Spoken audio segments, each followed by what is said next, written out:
بسم اللہ الرحمن الرحیم، اللہ کے نام سے شروع جو بہت مہربان نہایت رحم والا ہے۔ جب قیامت قائم ہوگی تو نمازیوں کو جنت کی طرف جانے کا حکم ہوگا۔ پہلا گروہ جب جنت میں داخل ہوگا تو ان کے چہرے آفتاب کی طرح روشن ہوں گے۔ فرشتے ان سے پوچھیں گے تمہاری نمازوں کا کیا حال تھا؟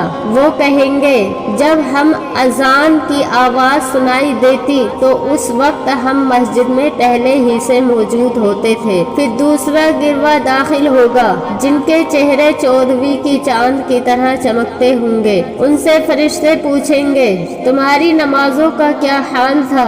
وہ کہیں گے ہم اذان سے پہلے ہی وضو کر لیا کرتے تھے اور اذان سنتے ہی مسجد میں حاضر ہو جاتے تھے۔ پھر تیسرا گروہ داخل ہوگا جن کے چہرے ستاروں کی طرح دمکتے ہوں گے۔ ان سے پوچھا جائے گا تمہاری